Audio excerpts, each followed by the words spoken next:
So Svetlana, are we live? We are. Hi, well, good evening. I'm Todd Rowley. I have the pleasure of being the co-chair with Admiral Dave Simpson of the Nova Tech BIT Cyber Advisory Board. I also sit on the advisory board for the Business School of Virginia Tech. So since this is a Nova Virginia Tech co-represented evening, I thought I'd wear my Virginia Tech sweatshirt tonight. So usually I'm in a suit and tie and a lot more business professional, but I thought given the fact that I'm starting an interview and as the night goes on and he turns that Admiral Simpson will log in, I'll pass the baton to him to continue the conversation. But until then, I've got my very good friend Babur Kohy as our speaker tonight. Dr. Kohy is got his doctorate in cybersecurity. And let's start, Babur, if you would go and kind of give your background, how you got to where you are today and your position that you have currently. Is that fair? Yeah, I think that's fair. Thank you, Todd. Hey, everyone, I'm Babur.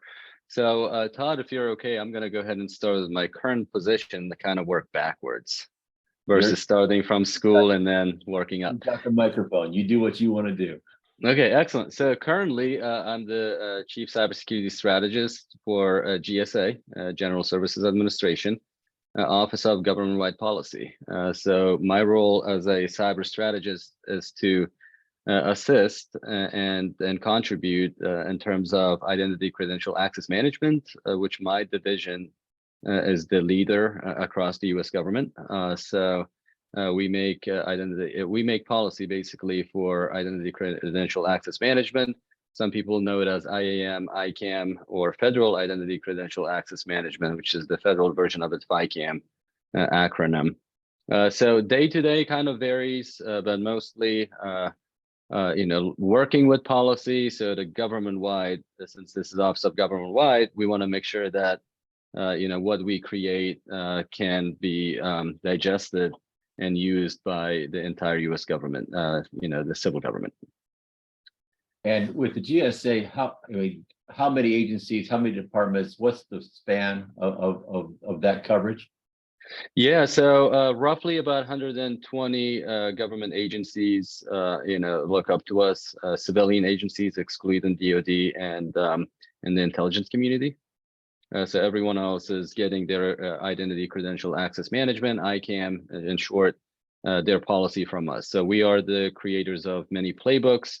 We do have a public-facing website, Todd, idmanagement.gov. If you go there, you get a wealth of resources. As you know, identity is one of the core domains or trade spaces within cybersecurity, and it's going to continue to be one of the most important as technologies and the cyber domain evolves. Well, wonderful. Maybe we can get that added to the chat and so they can log in. And with that, we have been joined by Admiral Simpson, and he will continue to be your moderator for the rest of the presentation. Babur, thank you so much for being here this evening. I really do appreciate it. I as you know, I've known you for many years. I really respect what you do and how you do it, and who you do it for. And again, I think it'll be very enlightening to the listeners. So thank you very much. And I'll continue to enjoy the conversation. And David, I'll pass it over to you.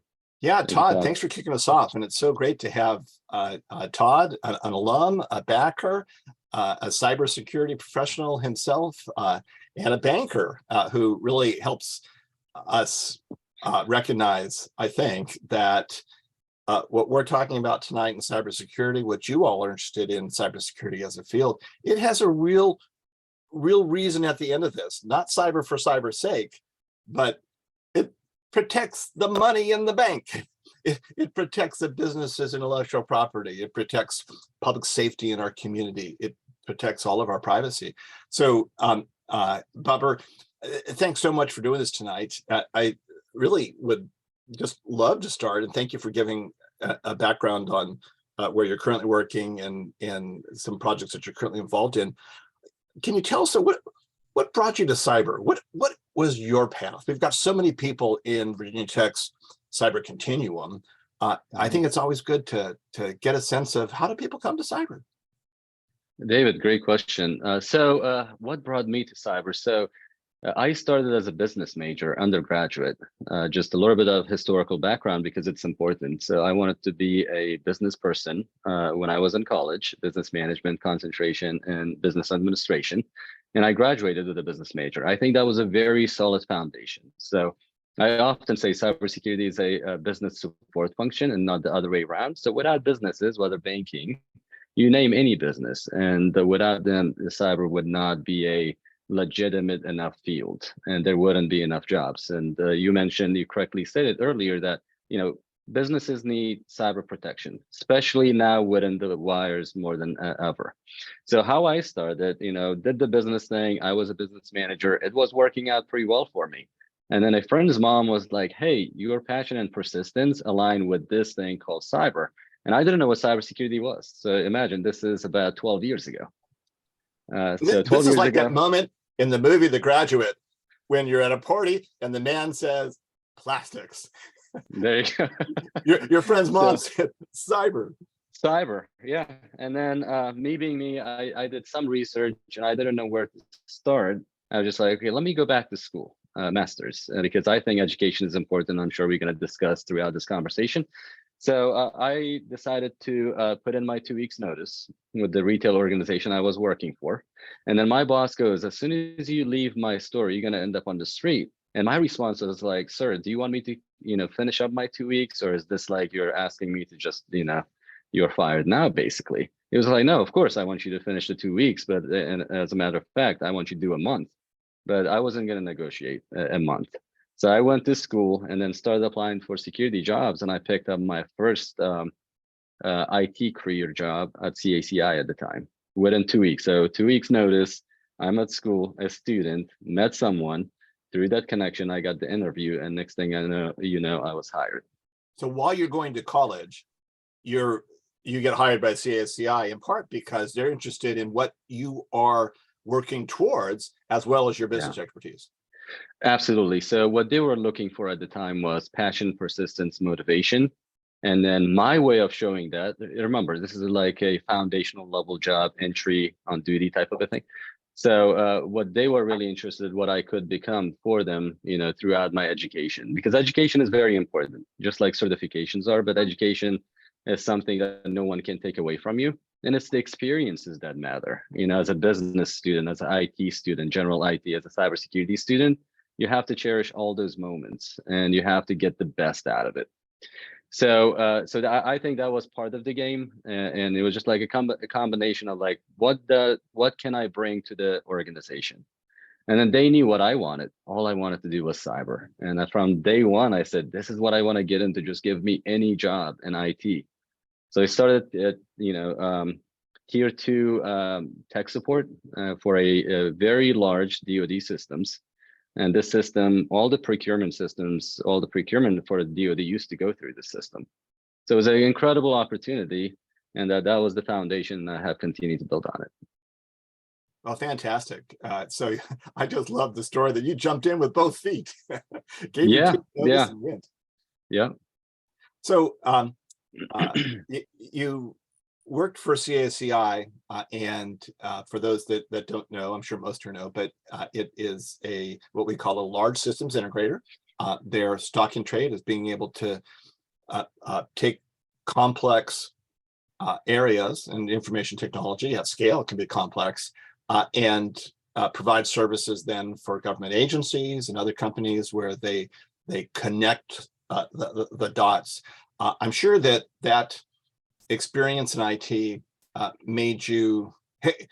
helped you on your journey to being a cyber professional. But I wouldn't think it's the only path into cyber, right? I mean, there's so many other technologies, operational technologies, mission technologies. Can you comment on that a little bit?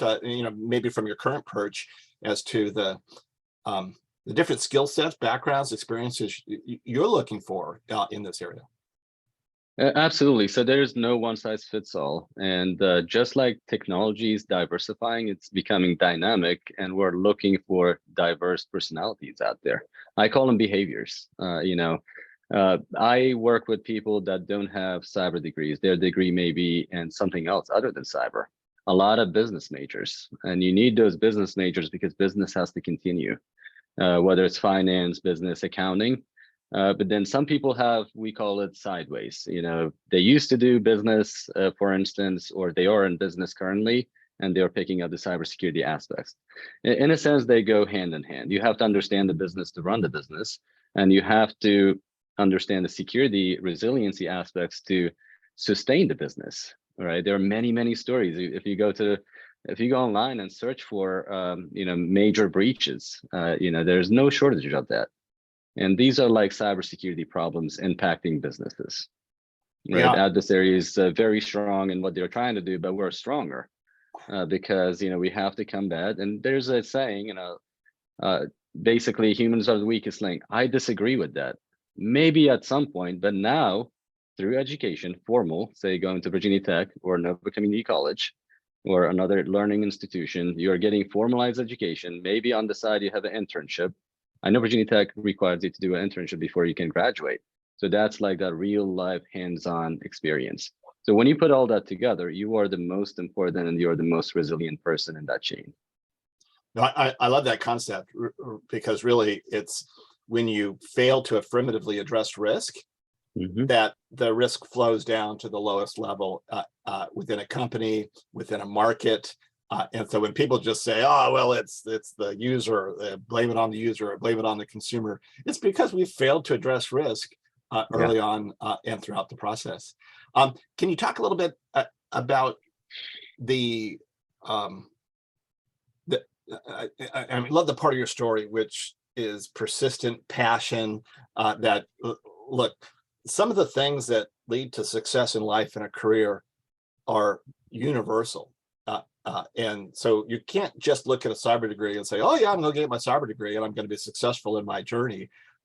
You still need to have that passion for what it is that you do, right? And what takes you to work every day. Absolutely. So my story, so at one point, and still kind of similar, but at one point I was a student, a cybersecurity student. I was a teaching assistant because I loved cyber so much. And that made me look at cyber not as a career, as a lifestyle, right? But I already had the business background, really fortunate to have attended along with the university, have that foundational, business knowledge, which helped out in all the processes. And I still use what I have learned, those experiences today on a daily basis. And then at the same time, getting the, hands-on experience. So if you really think about it, being a student is a job.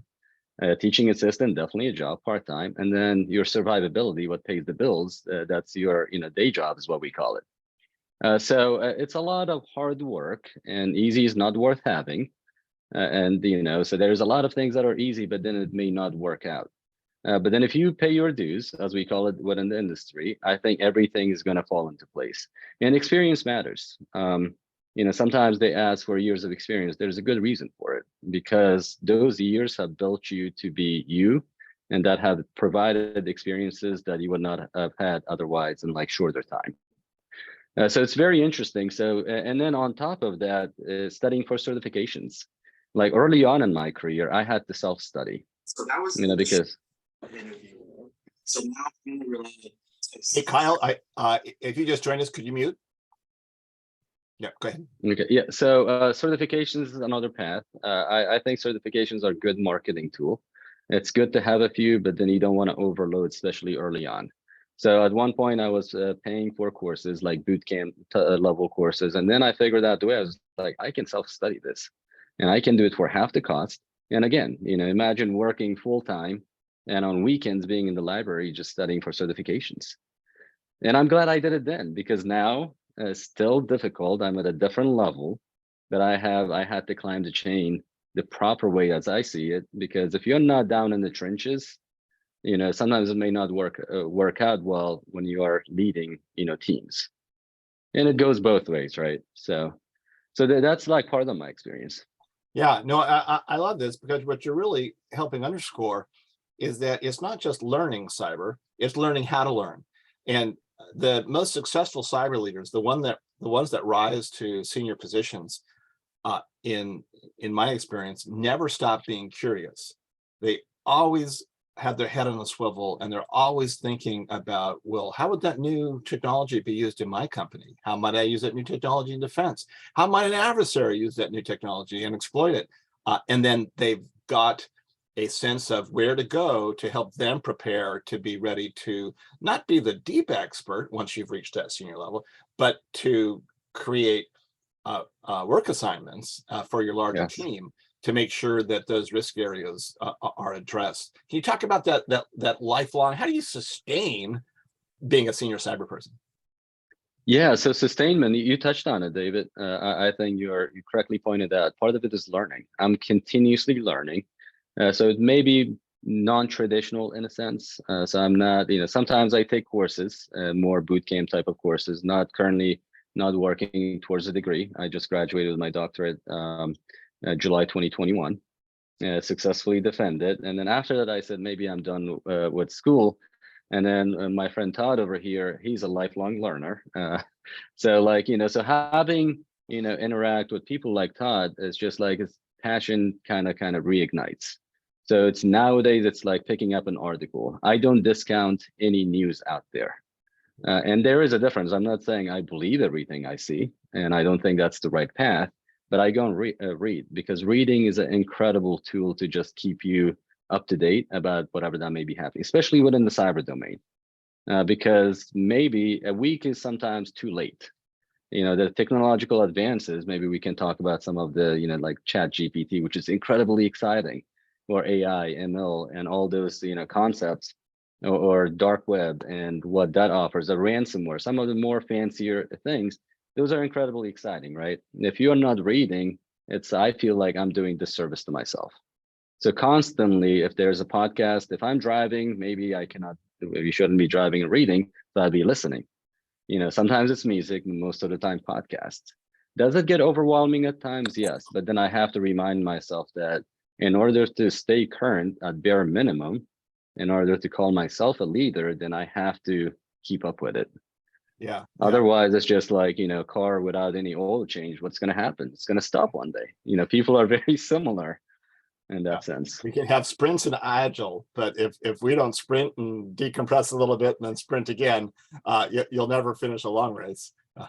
Yeah, Dave, so another really good point, organizational agility. You brought up agile. If I may, I'm going to comment. Organizational agility is one of my favorite topics these days. Just doing fast, learning fast, or failing fast, fixing fast and innovating. But also thinking about that in a structured way, right? Because agile absolutely involves having a pipeline and then prioritizing, realizing that you could read all day and never get anywhere. You've got to have a little bit of structure to what you're working on, what you're learning about, what you're assigning to others, I know the level you're at. You regularly work to take 10% of your day for this, 15% of your day for that, right? You can't never ignore a single one, but you can't also cover it all. Absolutely right. So you have to, time management is, I think, where we're getting. Sometimes just one example, you may have 2 or 3 meetings, and I'm not overestimating. So 2 or 3 meetings at the same time. So you have to prioritize which one is the most important one and why it matters. Right. Same thing within cybersecurity, because we cannot protect everything the same way, because our, the stuff that we have, not all has the same value. So we have to prioritize. Some things you put 2 locks on, right? Double doors, that man trap type of a thing, more technical term. And other things, it's okay, just leave the door open, because even the adversary, whomever that wants that thing, if they walk in, there's not a whole lot of value. And if I really lose it, I don't really care, right? And then, so prioritization in terms of time management, which the concepts applies to security as well as business as well. In business, you have to also prioritize.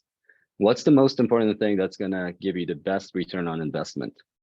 So if you really think about it, and if I were to draw this out, there will be a lot of connecting points, right? When you connect the whole thing, that's the actual big picture.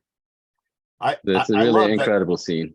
That when you finally get your head around, when a person gets their head around cyber risk management and they think about risk principles, suddenly it applies to so much more than just cyber, because you're looking at Yeah. everything with, okay, what's the impact to me, but what's the value of that? And let me multiply that to determine where it fits in my life risk as well as cyber risk. Let's shift a little bit over to cyber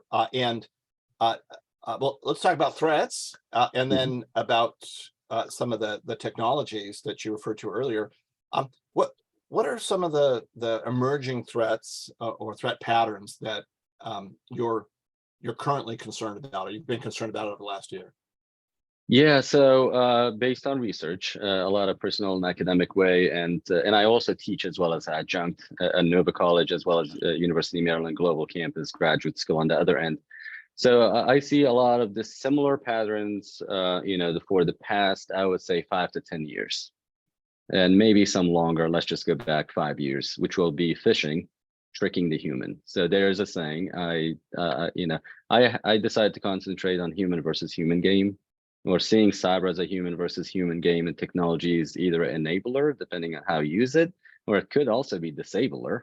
A quick example would be, I'm using a Windows machine. I could harden it, configuration management, basically. In the DoD world, they call it stigging. Configuration management, really fine tune it so that I know exactly what the entry and exit points are, ports and protocols, for instance, versus just opening up a Windows machine and using it as is with the admin credentials. So sometimes not even changing the password. So some of the emerging threats in that case, so that's more about human behavior. You chose to configure it, harden it, or you chose not to. And if you are hardened, it could work for your benefit. That doesn't mean it's not going to be broken into. It's inevitable, but then you have a higher chances. Your adversary has to work much harder to do so, versus the easier route because everything is just a default.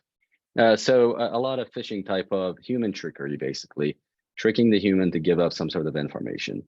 That continues to happen, and there is no technology that can really prevent it, but there are ways to detect it. And the best antivirus is our brain, but we have to be trained to use that, right? It's a behavioral thing, in my opinion.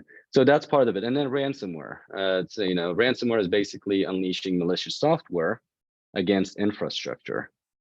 And most of the time, they don't really care about your infrastructure, and the adversary is not trying to harm the human being behind it. They just want to make money.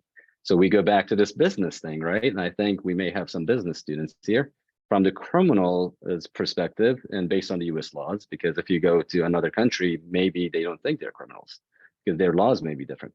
From the US law perspective, adversaries and the people that are criminals that are trying to get something or ransomware, this organization, lock up their computer, and its sole purpose is most of the time it's money. I can give you many examples, like DC police. I live in Northern Virginia, or near Northern Virginia. I used to live in Arlington. Probably you heard about the ransomware case that happened at DC police about a couple of years ago, roughly 2 years ago. At the same time, I was a doctoral student, and my research was on resolving dark web identities. And I was doing passive gathering, which means I'm on these lurking around these onion, Tor network, and gathering information so I can analyze to use for my research. And I came across that criminal entity's dark web website, and they were auctioning off DC police's data. So you could see the communications just like, hey, DC police, I want $300,000. I think that's what they asked. And DC police is like, well, we don't have that much money. Can we agree to 100,000?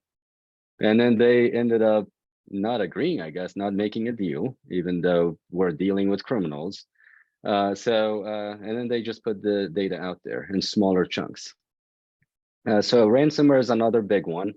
And then ultimately identities. People are going after identities. Most important thing in business, you want to know who you have within your business and what kind of access they have. And of course, cybersecurity concepts, identity access management is still a fundamental principle. And it's going to be even more important as we start talking about passwordless authentication. So kind of username and passwords are not a thing anymore. So that's something to look forward to as well. Yeah, and you mentioned the dark web. The dark web literally has markets oriented towards identities, and adversaries are successful in getting a list of 10,000 names and associating that with either phone numbers or if they're really good, passwords or social security numbers.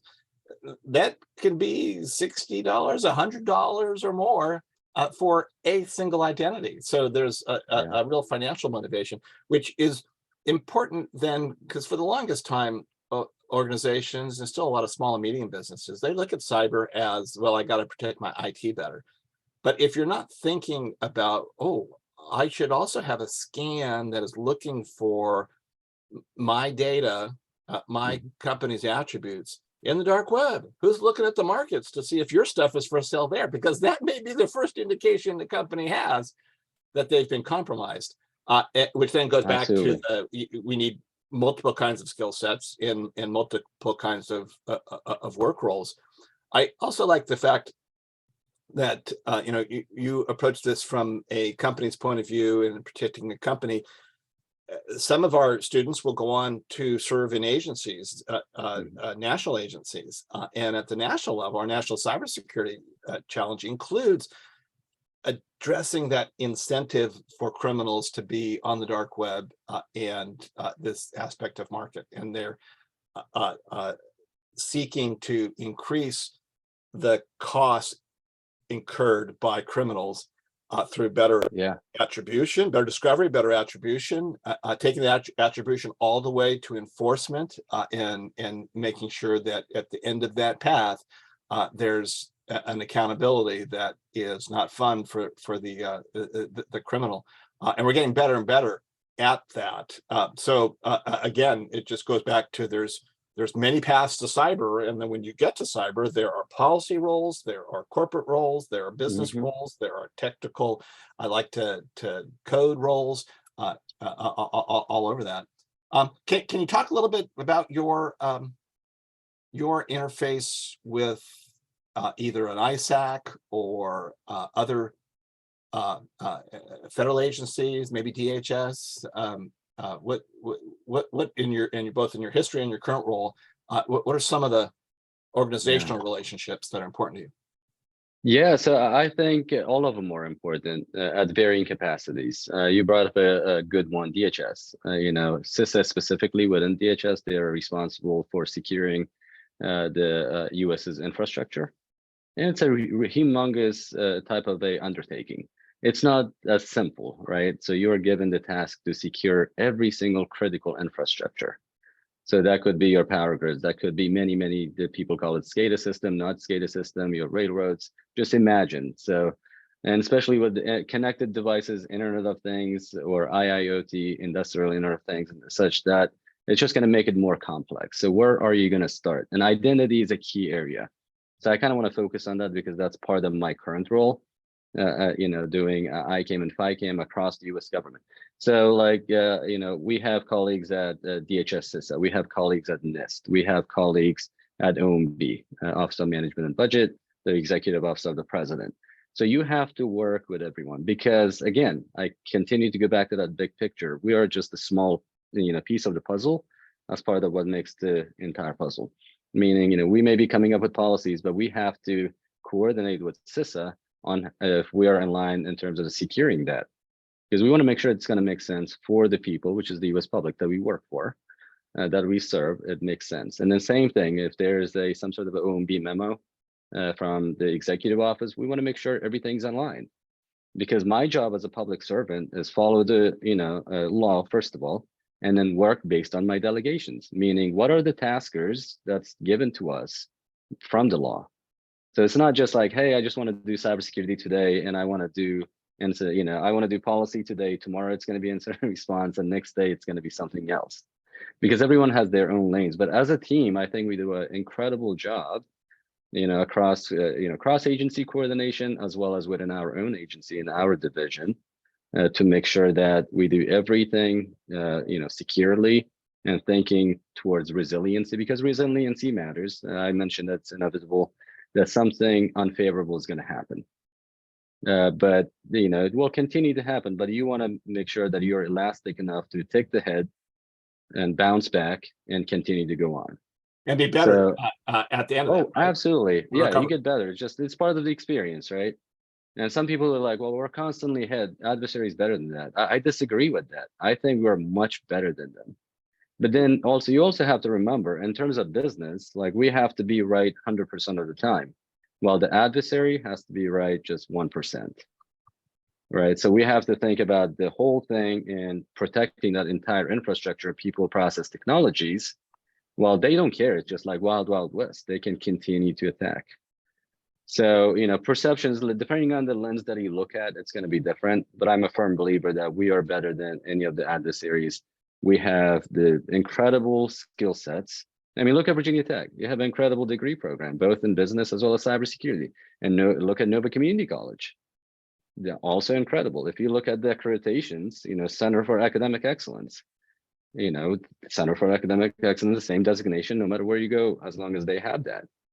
So all of that is part of that credentialing. That means these programs are developing early career professionals, right? Or people that are trying to transition from a different job into cybersecurity or business, which is, it's part of that bigger picture and bigger game plan. So I'd like to ask the audience to get ready for questions, either in the text or come online if you'd like to turn your camera on, or just raise your hand if you don't want to turn your camera on. But as we get ready to go to that, Babur, can you deconstruct FICAM, or identity credentialing, access management? It's so important. It anchors everything a corporation does in cyber, that I would just like it, if you take 2 minutes to kind of go through each of the elements of ICAM. Yeah, absolutely. So ICAM, identity credential access management, right? It's a concept. So a lot of people have identity. We all have identities, right? So, my name is my identity, just like oversimplified for the sake of this, conversation. Your credentialing, maybe a username, password, or sometimes if you work for certain agencies, they will give you those cards with a chip on it, right? So do your credentials on that. And then how do you manage access, right? So your credential, you could have one or more credentials, and most of us have many, and most people have many credentials, even though one identity, but sometimes that same identity is used differently. So it's like checking into a hotel, your identity Correct. is who you are when you go to the front desk. You've registered that. They then give you your credentials, some ones and zeros in a card. But then they also ask you, do you want more than one card? Do you want more than one person to have access to your room? So that's kind of a rough analogy. Absolutely. You did much better than I did, the great use case. So that's the analogy, right? But then if I were to pick out one of them, concentrate on identity, know who you are. Sometimes, like with the rise of social media, other things, some companies may know more about us than we know about our own identity. You can always issue new credentials, right? Absolutely. Issue somebody a new identity. Yes. Yeah. Yes. It's good. It's much more difficult. You could, but then probably sometimes takes a couple of years. Imagine, social security is part of your identity or your name. Good luck changing it. You can go to the courthouse, you can continue to ask. It's a process, right? In terms of credentialing, you lose your password, maybe you can go another one. Yeah. Or, username, password, and other things. Let's turn it over to some questions, some comments that folks have. Zach, you came on for a minute. If you still have a question or comment, feel free to lead us. Zach has asked, how about changing your fingerprints?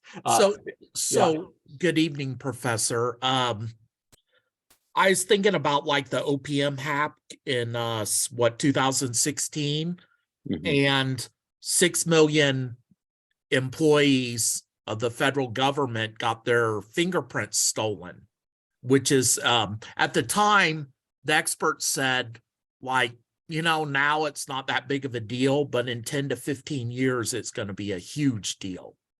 And so that's part of access management, right? So how do you keep biometrics secure? Because basically everything's in a database, right? And we know that advanced persistent threats will be in a place for years until they get what they want, right?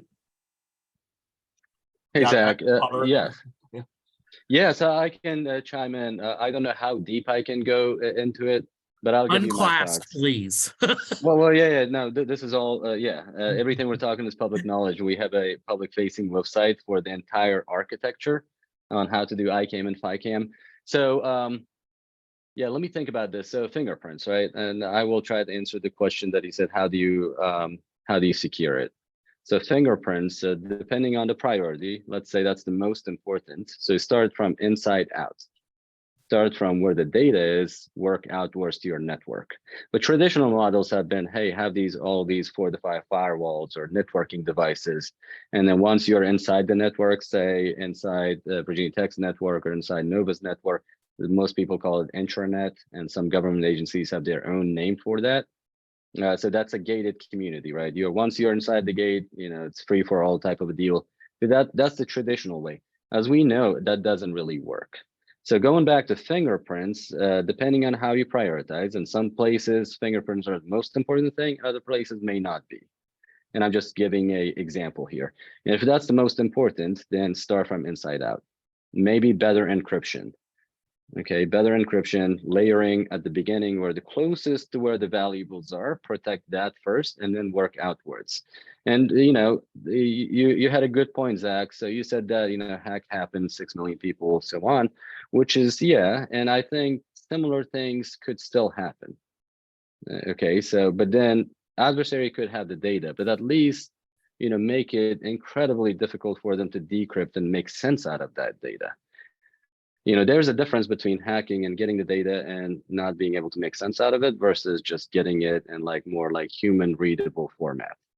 100%. So yeah, in terms of security, inside out approach, if nothing else, just remember that if this is the phone I want to physically protect, I should start my gates and put the walls closest to the phone first. Yeah. Zach, I would add to that. I was in government when the OPM hack occurred.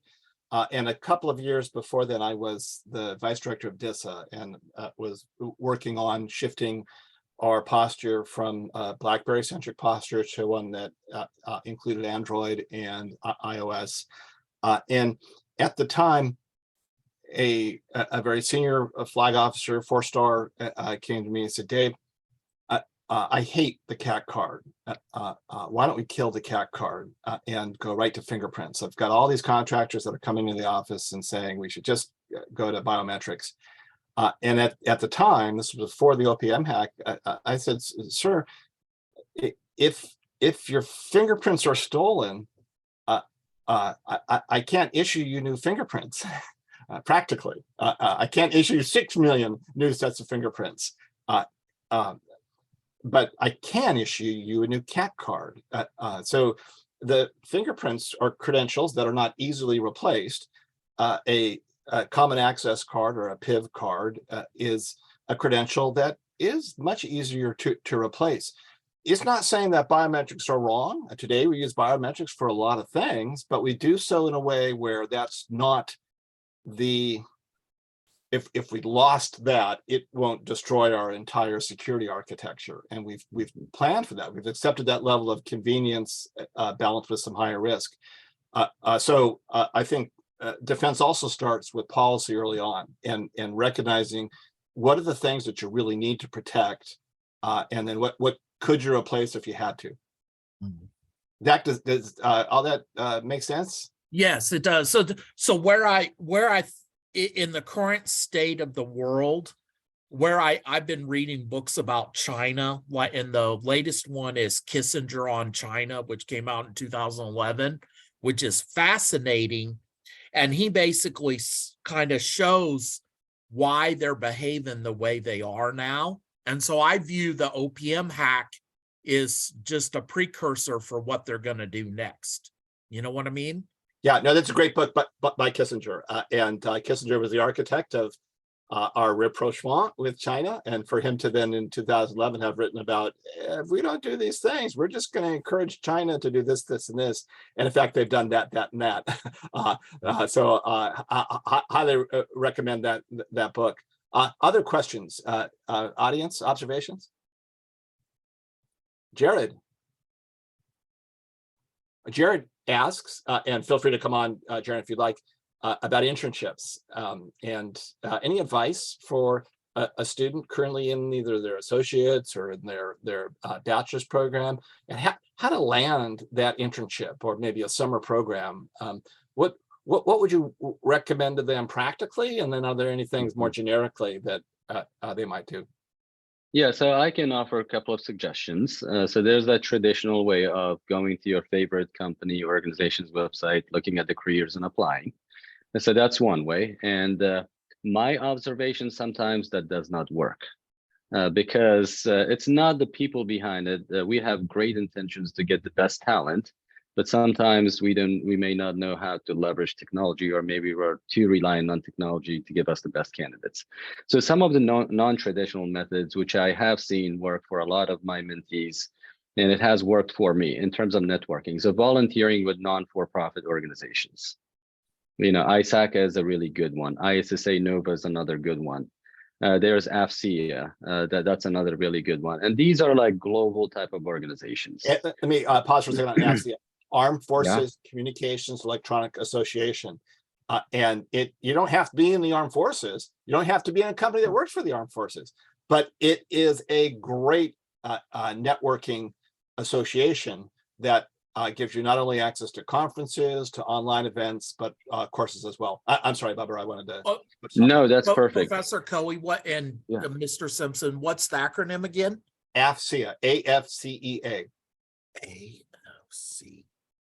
And AFCEA has most of the focus is on Department of Defense. It also focuses though on intelligence community, but there's a whole chapter up in Bethesda which focuses on FedCiv, the civilian in the federal space. And so many companies now that they're looking for cyber expertise also then look for the companies that are regularly a part of those AFCEA networks. They look to hire skills for B2B from that.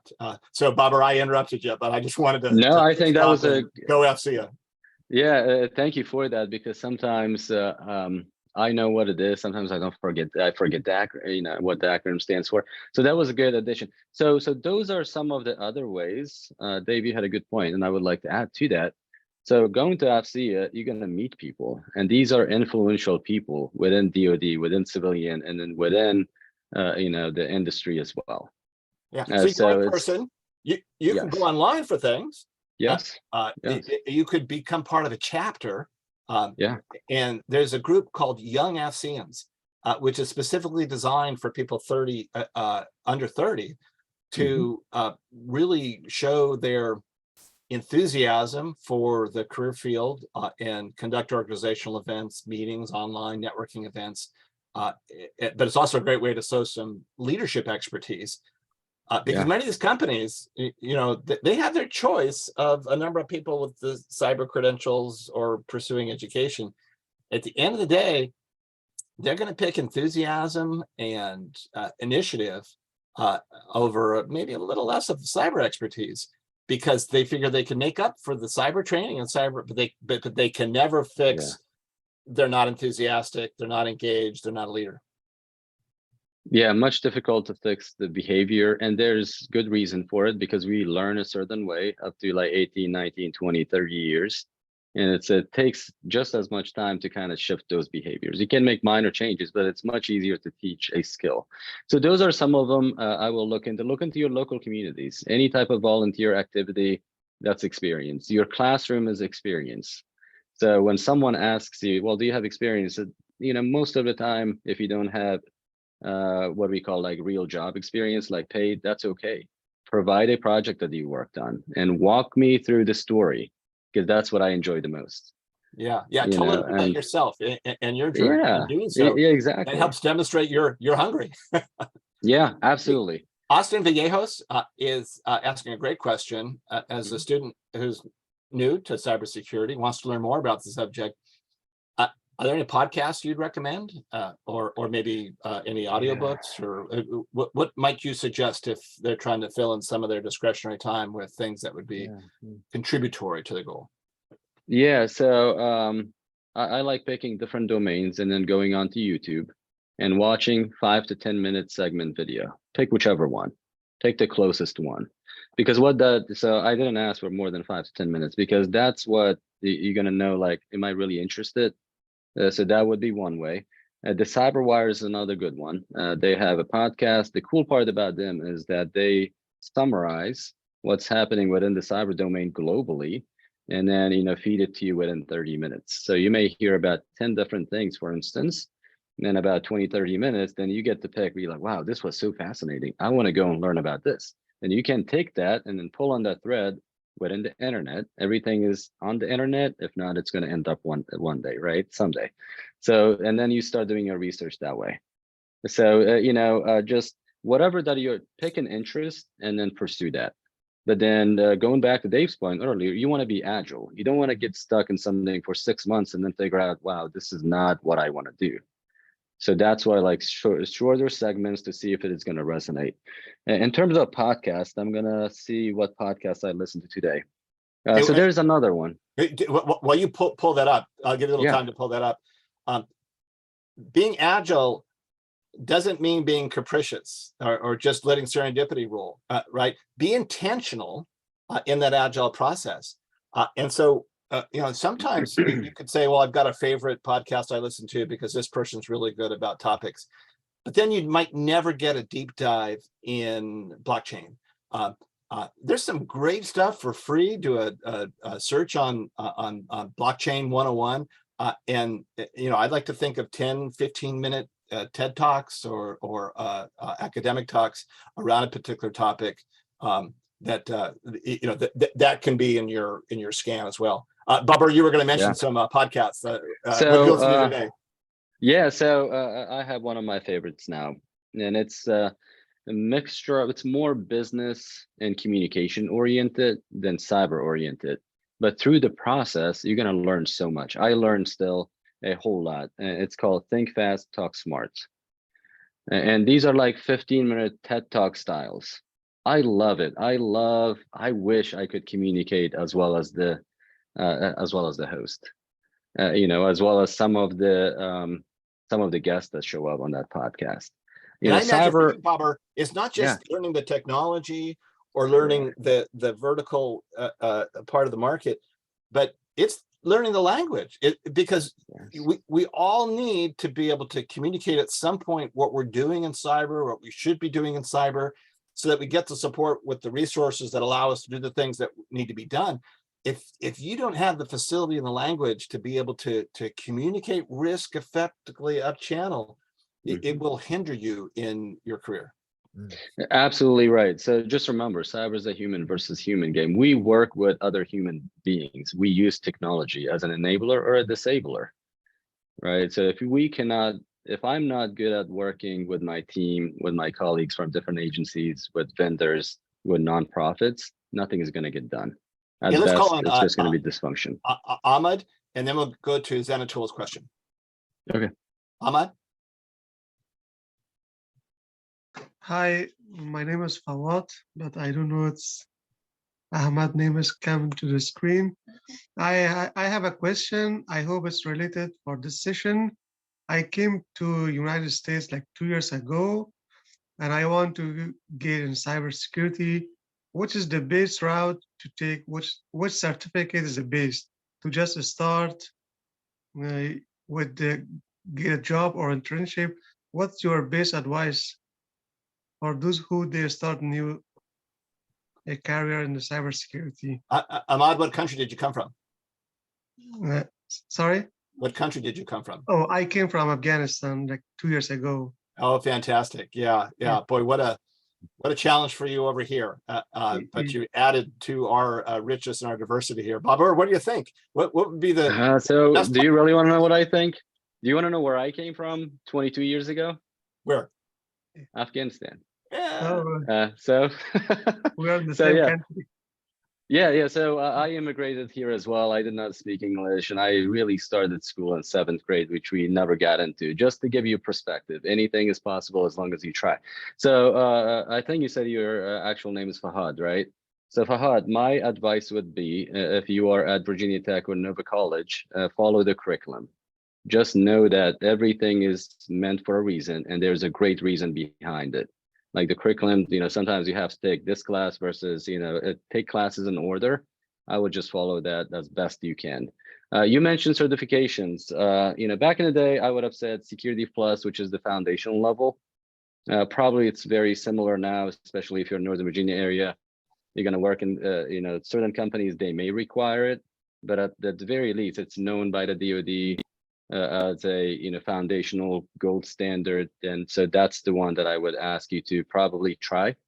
So Security Plus by CompTIA is a pretty good one. And ask your advisor at school, leverage them. They're there for a reason. Ask your professors, because everyone is going to have different perspective. And there may be Right, my- secrets to it, right? So Oh, getting absolutely. CompTIA, it may be something, hey, if you just wait till after next semester, you won't even need a course because it'll be covered in the course and Exactly. you can go take the test.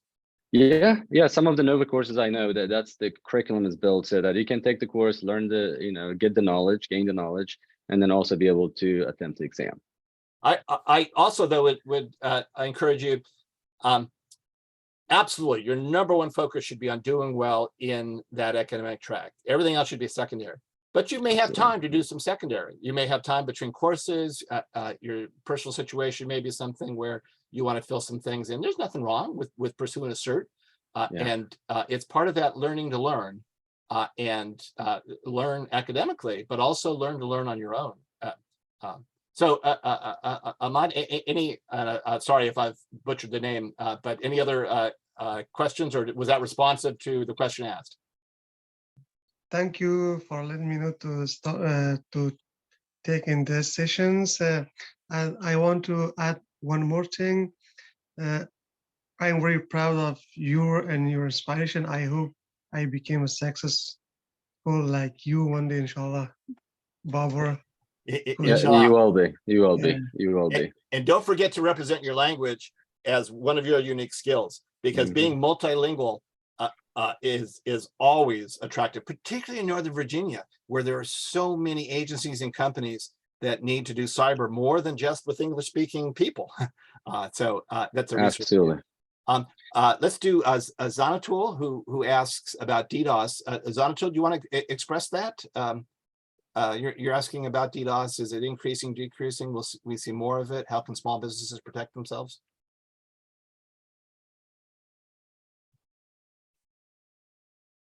So, Babur, I can talk. what are you saying about DDoS? So lately I haven't looked closely into distributed denial of service, but I do know that we're getting much better at detecting and then triaging that issue, so that websites or whatever that's being attacked, it's less likely that it's going to go down.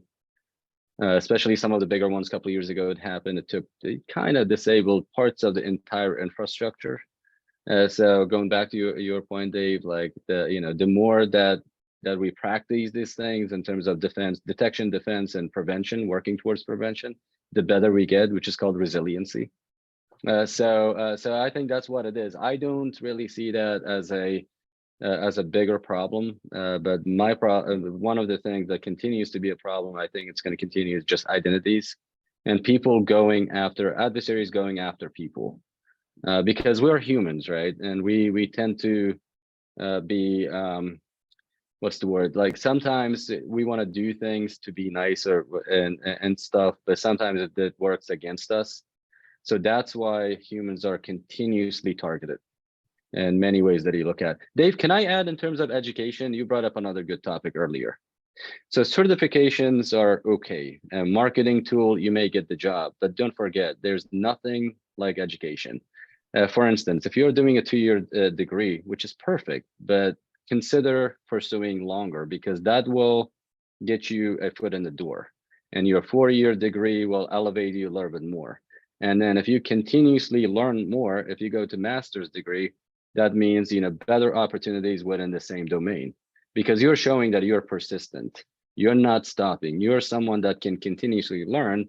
And as organizations, we would like to hire folks that have that passion to continue with it, because technology is going to change. We have to change with it. So you have choices throughout your life of education. Absolutely. Or training. At the end of the day, companies want knowledge, they want skills, they want ability, and they want experience. So sometimes it's best not to just go pursue a certificate. There literally are people that think that the more certificates behind their name, that's going to make them more attracted to a company. It almost starts to work against you as you start to look at somebody who's just collected a certificate and said, but have they ever done the doing? And so really, if you focus, I couldn't agree more, Babur, on knowledge, skills, and abilities. Sometimes take Python over the summer.